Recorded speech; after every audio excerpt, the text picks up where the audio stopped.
So yesterday evening, I got a text from a friend of mine who also happens to be a Saints fan. And he asked me, so are you going to cut church short tomorrow to watch the Saints game because it comes on at noon? And I told him, are you kidding me? I got a cell phone and Wi-Fi. I'll be fine in the pulpit.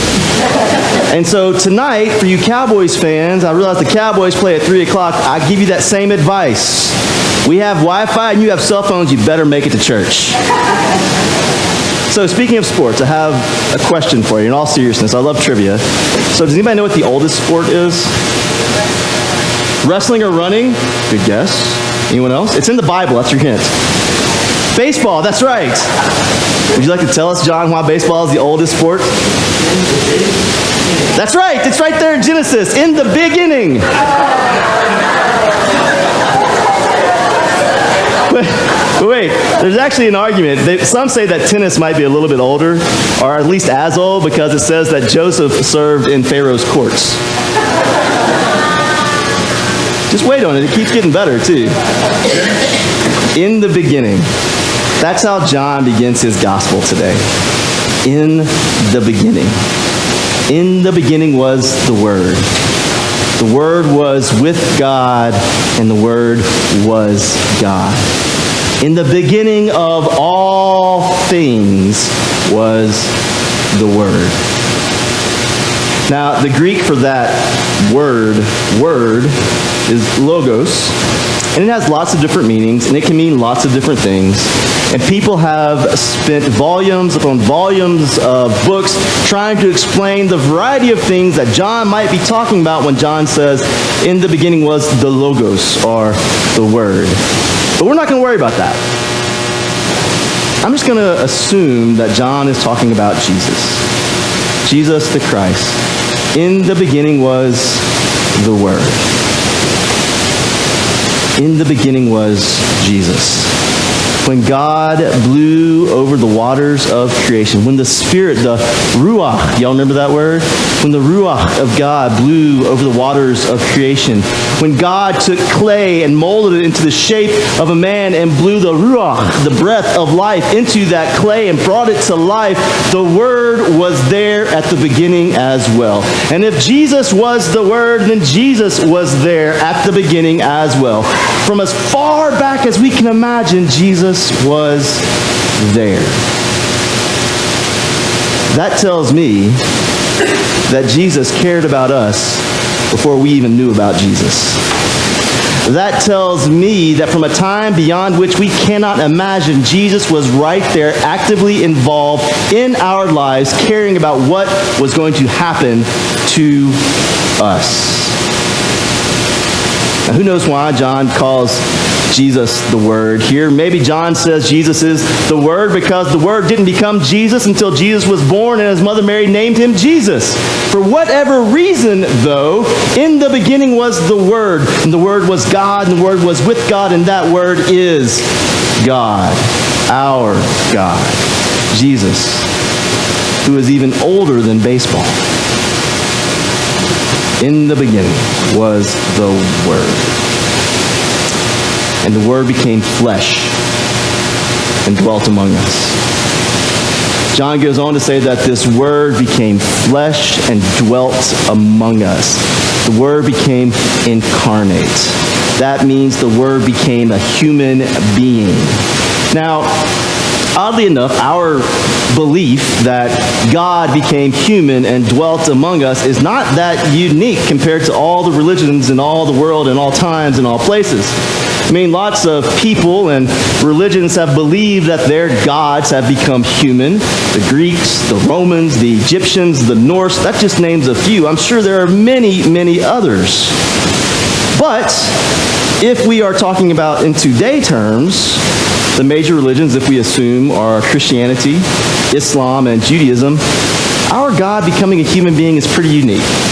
In fact, I would say that's one primary thing that sets us apart. God becoming flesh, the incarnation of God. That's a reality and a unique distinction of what we believe in our world today. That wasn't the case in John's time, when John wrote the gospel about Jesus. You got to remember, John lived in a world of Romans They were in the Roman Empire, and the Romans had lots of gods, and they believed in a lot of their gods taking on human form and coming down and messing around with human beings in any way they saw fit. It was almost as though humanity was their playthings. But our religion, our belief, is in a God who is different from those other gods who take the flesh. Our God, who becomes human and dwells among us, is different. And especially at this time, we think the Gospel of John was written sometime around the year 90. And at that time, the emperor of Rome was a guy named Domitian. And Domitian had a very particular personality. He was known to be rather cruel and temperamental, and he sent out a decree that everyone had to call him not emperor, but Dominus et Deus. Do you know what that means? Lord and God. He declared himself a human being to be a God incarnate. And so the God incarnate, the self-professed God incarnate of their world, was a cruel tyrant who raised the taxes on the Jews and had some Roman officials executed because of a rumor that they were Christians.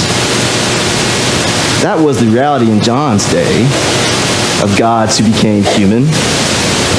And so when John talks about God, the Word, becoming the flesh, incarnate, it is something entirely different. Something entirely different from what the rest of the world knew at that time. When our God, the God, Jesus, the Word, became flesh and dwelled among us, it was a different kind of God than the world had ever known before. Up to this point, it was, what kind of God is this God going to be when they dwell among us? When Jesus came, the question was, what type of God is this? Is this a God who lords over the dominion of an empire, waiting for the people to serve him? Is this a God who makes it so that the world bows to his whims? Is this a God that gets fed daily by a nursemaid and rubs elbow with the elite? That's not our God. When Christ became flesh and lived among us, he wasn't born in a very nice, beautiful palace. He was born in a dirty stable to an unwed, pregnant mother with a bunch of smelly shepherds around. But we'll talk more about that tonight. The other things we have to think about with Jesus when he came was, what makes him so different? Did he come and insist and demand and command that people feed him? No. He came and insisted that we feed others. When he came, did he insist and demand on people serving him? No. He insists that he and us serve others. When he came, did he decide that he had to be with the cool crowd and all the people in the rich and wealthy circles? No. He came to live and be among the poor of this world. Our God, who becomes flesh, is very different from all those other so-called gods. The people to whom John was writing knew the words of the prophet Isaiah. The people who have dwelt in darkness have seen a great light. And John adds, and the light, the Word, Jesus, was the life of the world, and the darkness did not overcome it. God became human so that we might know God better. In knowing Jesus, we know more about God. We know that God is not the evil tyrant. We know that God wants the hungry to be fed. We know that God wants the poor to have money. We know that God cares for those for whom no one else cares and knows that we are supposed to do the same. And in Jesus, we find that. In Jesus, we saw that. In Jesus, we know that. Now, this was very easy for the people who lived among Jesus' time. Those people got to see Jesus do those things. But we don't get to see that. We don't know Jesus as a human being. The people to whom John was writing didn't know Jesus as a human being. And so John had to explain to them in the best way that he could what it was like for this God to be one of us and change the world. This God was the light in the darkness, and the darkness did not overcome it. And John testified to this, that others might know. It used to be, in my ministry, I had a little bit of a chip on my shoulder about the CE folks. That's not Christian education, that's Christmas Easter folks. People who come on Christmas Eve and on Easter Sunday, and sometimes Mother's Day. But not anymore.